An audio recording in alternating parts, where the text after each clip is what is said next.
सभी दोस्तों का धाकड़ साइंस क्लासेज पर स्वागत एवं अभिनंदन है। हम आज जिस टॉपिक पर चर्चा करने वाले हैं वो बीएसटीसी और पीटीईटी की टीचिंग एप्टीट्यूड यानी कि शिक्षण अभिरुचि का मॉडल पेपर नंबर 3 है। इससे पहले मैं आपको 2 करवा चुका हूँ, आप प्लेलिस्ट में जाकर देख लेना आराम से।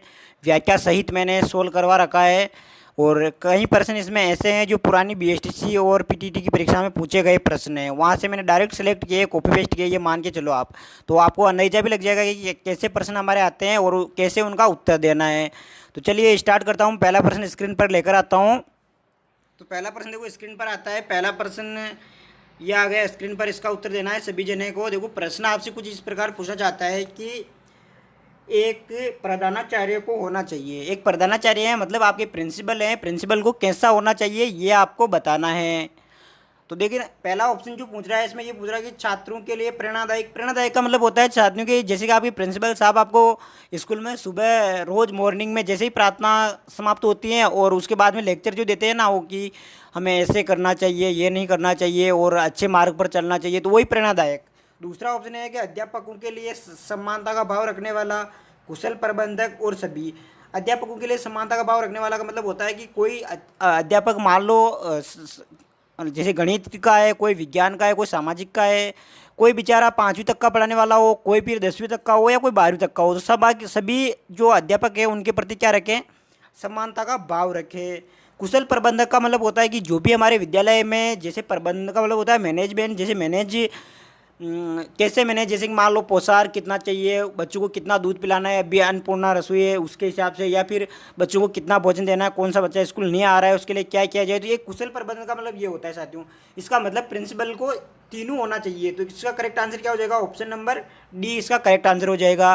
कि एक अध्यापक है मतलब जो हमारे क्या है प्रधानाचार्य है, प्रधानाचार्य यानी प्रिंसिपल को मतलब उसको उनको प्रेरणादायक भी होना चाहिए। प्रेरणादायक को मतलब होता है कि बच्चों को मोटिवेट भी करने चाहिए और सभी अध्यापकों के प्रति समानता का भाव रखने चाहिए। और क्या करना चाहिए, तो उनमें कुशल प्रबंधक का गुण होना चाहिए। तो इसका करेक्ट आंसर आपको समझ में आया होगा। ये प्रश्न सिंपल था, कोई इतना इंपॉर्टेंट तो है लेकिन कोई इतना मतलब ये नहीं था टफ, जो कि कोई डिफिकल्ट नहीं था जो नहीं कर सके। अब मैं चलना चाहूँगा दूसरे प्रश्न की ओर। तो दूसरा प्रश्न देखो स्क्रीन पर आता है। दूसरा प्रश्न आपसे ये कहना चाहता है, साहब आपको बताना है कि ये साहब थोड़ा हाई लेवल का प्रश्न है जो आपके स्तर के अनुसार पूछा भी जाता है। देखो कोई ऐसा नहीं कि ऐसा प्रश्न आपने देखा भी होगा पहले, लेकिन हाई लेवल का प्रश्न है, थोड़ा ऊंचा लेवल है। तो प्रश्न ये आपसे कहना चाहता है कि आपके अनुसार शिक्षण की योजना पद्धति होनी चाहिए। मतलब देखो आपके अनुसार पूछ रहा है, ये ध्यान से समझना, हर एक तथ्य का, हर एक शब्द का मीनिंग अर्थ निकलता है। तो ये पूछ रहा था आपके अनुसार शिक्षण की योजना पद्धति जो होती है ना, शिक्षण की योजना पद्धति होनी चाहिए, तो कैसी होनी चाहिए इसके बारे में मुझे बताइए। पहला ऑप्शन जो इसमें कह रहा है शिक्षक केंद्रित, प्रोजेक्ट केंद्रित, पाठ्यपुस्तक केंद्रित और बालक केंद्रित। तो साथियों ध्यान देना, ऐसे जब भी आपके प्रश्न आते हैं ना कि मतलब शिक्षण कार्य होना चाहिए या फिर पाठ्य पुस्तकें होनी चाहिए या फिर विद्यालय का स्तर होना चाहिए, भाषा का स्तर होना चाहिए, किसी का भी स्तर होना चाहिए, तो बालकों के अनुसार होना चाहिए। क्यों? क्योंकि आप जो है ना शिक्षण कार्य, देखो शिक्षण कार्य का मतलब होता है पढ़ाना, जो है ना पढ़ाना, पढ़ाने को हम दूसरे शब्दों में शिक्षण भी बोलते हैं। जो पढ़ाने का कार्य है ना इसको क्या बोलते हैं हम, शिक्षण बोलते हैं। और योजना का मतलब होता है उसकी स्कीम कैसे तैयार करें हम। तो देखो आप पढ़ा रहे हो, किसके लिए पढ़ा रहे हो, बालकों के लिए। और बालकों को क्यों पढ़ा रहे हो, क्योंकि बालक कुछ ज्ञान प्राप्त करे और वो उनका जीवन में स्वावलंबी बन सके। तो अब ध्यान देना, एक चीज़ मैं आपको बता दूं कि यहाँ पे ये कहना चाहता है कि शिक्षण की योजना पद्धति जो होनी चाहिए बालकों की केंद्रित होनी चाहिए। मतलब बालकों की जो समस्या है उनका समाधान होना चाहिए। बताओ अगर आप शिक्षण करवा रहे हो और उसमें शिक्षक की समस्या का समाधान हो रहा है तो उस शिक्षण से हमें क्या फ़ायदा है। और उसमें प्रोजेक्ट और पाठ्य पुस्तक आ नहीं सकती, इसलिए इसका करेक्ट आंसर हो जाएगा ऑप्शन नंबर डी। बालक केंद्रित जो होता है ना ये हमारा शिक्षण होना चाहिए। तो ये यहाँ तक समझ में आया होगा, वेरी मोस्ट इंपॉर्टेंट प्रश्न है, स्क्रीनशॉट जरूर ले लेना। अब मैं चलना चाहूँगा साहब तीसरे प्रश्न की ओर। सभी जने मेरे साथीगण मित्र जल्दी से देखो कमेंट करके मेरे को उत्तर भी देते जाना आप। जैसे कि मान लो दूसरा का क्या सही है, डी सही है, तो आप कमेंट करके जल्दी से डी लिख दो, ताकि मेरे को पता तो चल सके कि वास्तव में मेरे जो साथीगण हैं, मित्र हैं, दोस्त हैं, कितना पढ़ रहे हैं, मेरी बहनें हैं, मेरे भाई हैं जो कितना पढ़ रहे हैं। मैं तो ये जानना चाहता हूँ उनसे बस। तो अब मैं तीसरे प्रश्न की ओर चलना चाहता हूँ। देखो तीसरा प्रश्न स्क्रीन पर आता है साहब। तीसरा प्रश्न आपसे ये कहना चाहता है कि एक अध्यापक का श्रेष्ठतम गुण होता है। अच्छा, श्रेष्ठतम गुण का मतलब होता है साहब सबसे अच्छा गुण होना चाहिए। तो मेरे सभी साथीगण जल्दी से मुझे कमेंट करके आंसर दें इनका। इसका जो देखो ऑप्शन नंबर पहला है अध्यापक के प्रति पूर्ण समर्पण, अध्यापक के प्रति उच्च चरित्र, अध्यापक के प्रति उच्च विचार और अध्यापक की धर्मनिरपेक्षता। देखो सीधी सीधी बात है, धर्मनिरपेक्षता तो आप काट दोगे, क्योंकि देखो अध्यापक है तो वो फिर धर्म, मतलब अध्यापक है तो धर्मनिरपेक्ष तो हो गई सही हो, ठीक है ना, इसमें तो कोई विशेष है नहीं। अब विशेष क्या है तो ध्यान देना, इसमें करेक्ट आंसर जो होगा ना ये जाएगा हमारा ऑप्शन नंबर 1 को जाएगा। 1 का मतलब क्या होगा, 1 हो जाएगा। अध्यापक के प्रति पूर्ण समर्पण, समर्पण जो होता है ना, ये क्या होता है, एक श्रेष्ठ समर्पण का। देखो हम समर्पण किसके लिए, हम जैसे बात करते हैं समर्पण, हम बहुत ऊंचे सम्मान के लिए हम काम में लेते हैं इसको, तो ये क्या आ जाएगा हमारा पूर्ण समर्पण जो होता है ना, ये एक श्रेष्ठ अध्यापक का या श्रेष्ठतम अध्यापक का क्या होता है साहब, गुण होता है। अब हम चलते हैं चौथे प्रश्न की ओर। चौथा प्रश्न देखो हमसे यही पूछना चाहता है कि साहब आपको बताना है कि अध्यापक मुख्य रूप से किसके प्रति जवाबदेह होता है। साहब वेरी मोस्ट इंपॉर्टेंट प्रश्न है, पीटीटी और बीएसटीसी दोनों स्क्रीनशॉट जरूर लेना, तो स्क्रीनशॉट जरूर लोगे इसका, वेरी मोस्ट इंपॉर्टेंट प्रश्न है। अब साहब इसका क्या मतलब निकलता है, क्या इसका आंसर होगा, तो जल्दी से बता देंगे। देखो मैं एक चीज़ बता दूं, सभी मेरे साथीगण, मेरे मित्र, भाई बहन, मेरे साथीगण, मेरे से छोटे भाई, मेरी बहनें, सभी जो घर पे बैठ के अभी बीएसटीसी की और पीटीटी की तैयारी कर रही है या कर रहे हैं, उनको ज़रा भी मतलब कष्ट ना हो, आप मेरे को कमेंट करके बोलना, जो भी आपकी समस्या है उसका मैं समाधान मतलब पूरी कोशिश करूँगा करने की। देखो 100% कोई शोर नहीं होता है कि आपकी समस्या का समाधान हो ही सके, लेकिन पूरी कोशिश ज़रूर करूँगा मैं। जैसे कि मान लो किसी को तैयारी करने में कोई समस्या आ रही, गुरुजी मैं क्या पढ़ूँ क्या नहीं पढ़ूँ, मैं इस पर भी मतलब आप एक बार कमेंट जरूर करें, मैं आपकी समस्या से हमें अवगत जरूर कराइए। तो चलिए इसका करेक्ट आंसर जो होगा, इसका करेक्ट आंसर होता है साहब, ध्यान देना, अध्यापक जो अध्यापक होता है ना, अध्यापक टीचर जो होता है उसका मुख्य रूप से जवाबदारी होती है एक तो समाज के प्रति और एक छात्रों के प्रति। छात्रों के प्रति कैसे, जैसे कि मान लो कोई अध्यापक छात्रों को पढ़ा रहा है तो वो रिजल्ट इसलिए अच्छा देता है कि उनके छात्रों का रिजल्ट अच्छा होगा तो उनका नाम नाम समाज में रोशन होगा, और समाज में रोशन होगा तो इन इसलिए छात्र और समाज दोनों की जवाबदारी जवाबदेही किसके प्रति हो गई, एक अध्यापक के प्रति हो गई। अब पांचवा प्रश्न वेरी मोस्ट इंपॉर्टेंट प्रश्न है, इसका स्क्रीनशॉट जरूर लेना साहब। अब मैं चलना चाहूँगा पांचवें प्रश्न की ओर। देखो पांचवा प्रश्न आपसे कुछ इस प्रकार का पूछना चाहता है कि साहब देखो बहुत वेरी मोस्ट इंपॉर्टेंट प्रश्न है, आया हुआ प्रश्न है, पीटीटी में आया हुआ प्रश्न है, वहाँ से डायरेक्ट कॉपी पेस्ट, ठीक है ना, वहाँ से आया हुआ प्रश्न है ये। हम तो जो देखो है जो बता रहे हैं आपको, ये कॉपी पेस्ट किया गया है तो कॉपी पेस्ट किया गया है, इसमें कोई छिपाने वाली बात है भी नहीं और होनी भी नहीं चाहिए। देखो प्रश्न आपसे कुछ कहना चाहता है, ग्रामीण ग्रामीण अंचलों में बच्चों के स्कूल से भाग जाने तथा पढ़ाई छोड़ने का कारण है।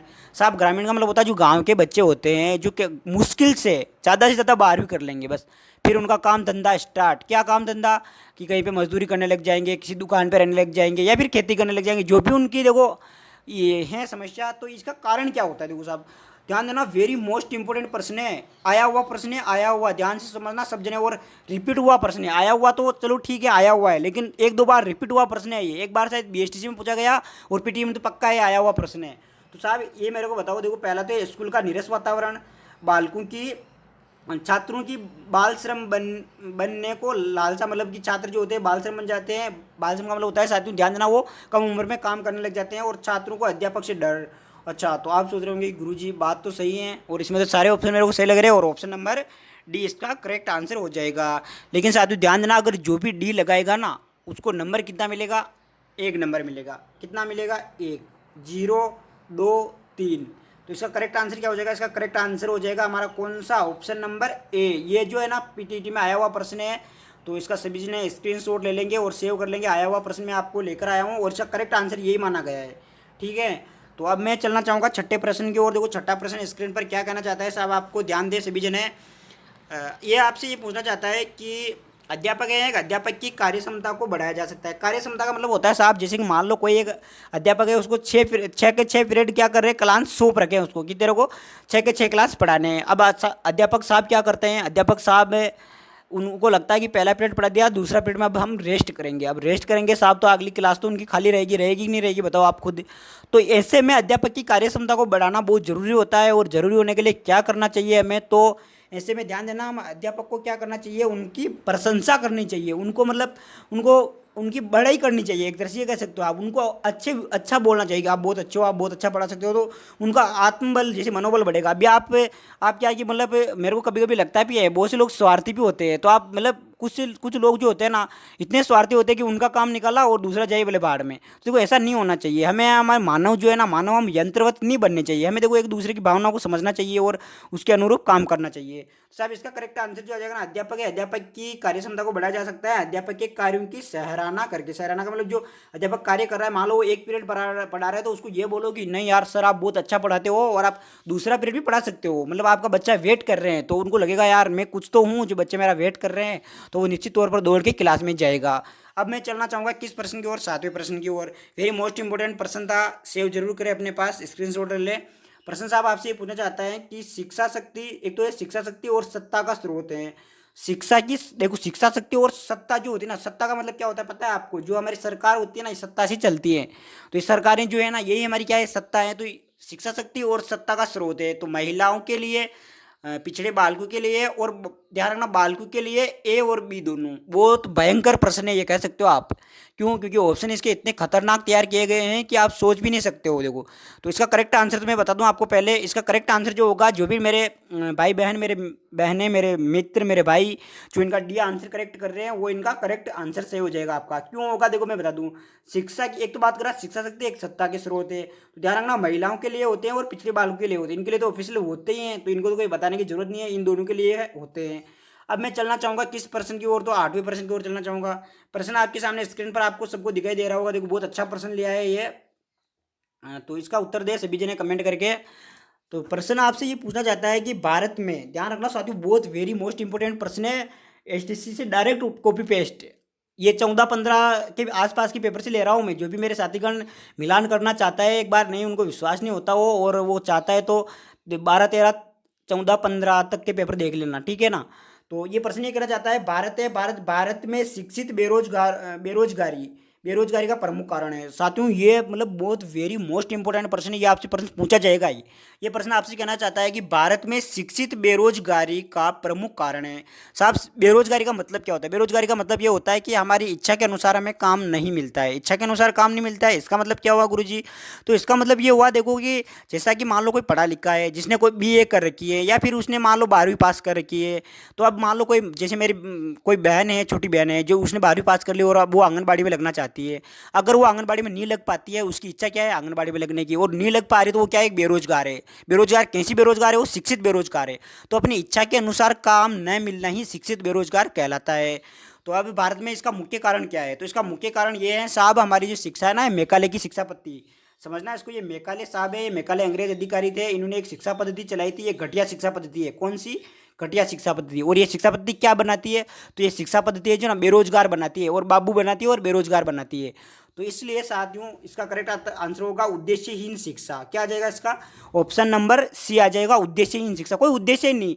अब जिस बालक को, मेरे को एक बात बताओ, बेचारे को जिसको कोई अलग काम करना, जैसे मान लो उसको किसी व्यवसाय में काम करना, व्यवसाय का मतलब कि हुआ कि यहाँ पे जैसे वो ये करना चाहता है, व्यापार का काम करना चाहता है। अब आप उसको कक्षा 10 में साइन कोस थीटा पढ़ा रहे हो, बेचारा का एक तो पहले से उसको गणित से डर लगता है, दूसरी चीज़ आप साइन कोस थीटा, बेचारा वो गणित से डरेगा क्या? गणित से भागेगा दूर दूर।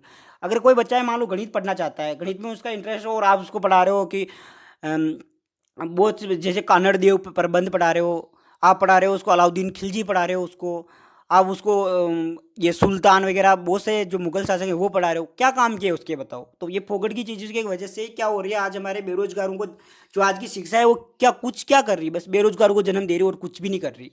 तो ये प्रश्न था, उद्देश्यहीन शिक्षा के कारण ये होता है। अब मैं चलना चाहूँगा अगले प्रश्न की ओर। नवा प्रश्न स्क्रीन पर पेश कर दूँ मैं। देखो नवा प्रश्न जो है ये कहना चाहता है साहब आपसे कि हमें शिक्षा ग्रहण करनी चाहिए। क्योंकि क्यों क्यों मतलब क्यों हमें शिक्षा ग्रहण करनी चाहिए? क्योंकि हमें शिक्षा क्या करती है? व्यक्ति को विद्वान बनाती है, व्यक्ति को स्वावलंबी बनाती है, व्यक्ति को अर्थोपार्जन मतलब अपने जीवन यापन योग्य बनाती है, ये सभी। तो ये ऑप्शन भी बहुत खतरनाक है साहब। मेरे भाई बहन है वही सोच रहे होंगे कि सर इसमें तो जो है ना, इसमें करेक्ट आंसर आ सकता है कौन सा? डी आ सकता है। लेकिन साथियों ध्यान देना, इसका डी आंसर नहीं होगा। इसका आंसर कौन सा होगा? इसका आंसर होगा शिक्षा जो है ना, शिक्षा ग्रहण क्यों करनी चाहिए हमें? शिक्षा इसलिए ग्रहण करनी चाहिए कि व्यक्ति को स्वावलंबी बना सके, ठीक है ना।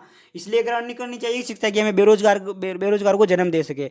अभी देखो मैं किस आधार पर बोल रहा हूँ, मेरे किसी भाई बहन, मेरे साथीगण, मेरे बहनों को बुरा लग रहा होगा, लेकिन मैं बता दूं, आप खुद सोचो, जब सरकार ने कहा कि बेरोजगार भत्ते के फॉर्म भरें, तो लाखों की संख्या में बेरोजगार भत्तों के फॉर्म आ गए।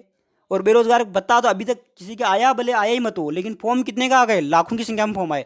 एक वैकेंसी आती है, अभी राजस्थान पुलिस में 18 लाख फॉर्म आए। तो देखो एक बेरोजगार को तो जन्म दे रही है। अगर शिक्षा बेरोजगार को जन्म नहीं देती तो आज इतने लोग बेरोजगार नहीं होते। आज इतने लोगों के पास रोजगार होता और वो अपने व्यवसाय को बहुत अच्छी तरीके से चला पा रहे होते। तो इसलिए तो मैं बोल रहा हूँ शिक्षा, आज की जो शिक्षा पद्धति हमारी शिक्षा पद्धति दे रही है, उद्देश्यहीन शिक्षा दे रही है हमें ये। तो आज का जो 10वां प्रश्न है मैं स्क्रीन पर पेश कर दूँ। देखो 10वां प्रश्न, तो 10वां प्रश्न मैंने स्क्रीन पर पेश कर दिया है। सभी मेरे भाई बहन साथीगण मित्र सभी आंसर देंगे इसका। बहुत शानदार प्रश्न है, पहले देखा होगा प्रश्न, ऐसा नहीं है कि हम देखो ऐसे झूठे वादे अब करने वाले हैं नहीं कि पहले नहीं देखा होगा। देखा होगा तो बहुत अच्छी बात है, नहीं देखा तो अब देख लीजिए। इसका देखो प्रश्न आपसे कुछ इस प्रकार पूछा जाता है, किस प्रकार का कक्षा नेतृत्व सबसे उत्तम माना जाता है। कक्षा नेतृत्व का मतलब होता है जैसे कि आपको क्लास में पहले मॉनिटर बनाया जाता है और वही सब पूरी क्लास को हैंडल करता था, वही बात यहाँ से पूछा जा रहा था।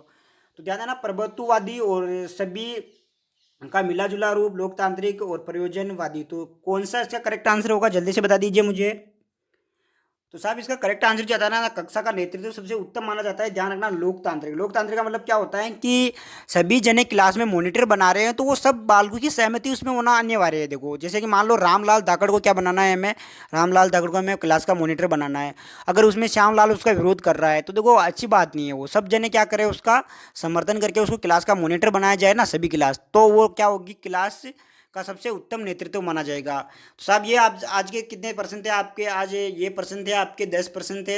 आप कमेंट तो कुछ कर रहे हो नहीं, तो फिर हमें आगे की कोई डायरेक्शन मिल नहीं रही, इसलिए जैसा चल रहा है वैसा हम देखो, जैसा राजा वैसी प्रजा, यथा राजा यथा प्रजा वाला सिद्धांत लागू हो रहा है। क्योंकि आपको तो पढ़ाई लिखाई से कोई मतलब है नहीं, और पढ़ना है नहीं, कमेंट करना है नहीं, गुरुजी को कुछ बताना है नहीं, बस जो गुरुजी बता रहे हैं उसमें खुश हैं गुरुजी, आप जितना करवाते हो वो पर्याप्त है। तो देखो ऐसा नहीं होना चाहिए यार, कमेंट करो आराम से और बताओ कि गुरुजी हमें ये करना है, ये नहीं करना। देखो आपस में मिलजुल कर हम डिस्कशन करते हैं और वही डिस्कशन आपको अपने कॉलेज में प्रथम कॉलेज मतलब प्रथम चॉइस की मिल जाएगी आपको। तो साथियों मिलेंगे अब नेक्स्ट वीडियो में, तब तक के लिए बीएसटीसी की बहुत अच्छी से तैयारी करते रहिए, बहुत अच्छे से पढ़ते रहिए।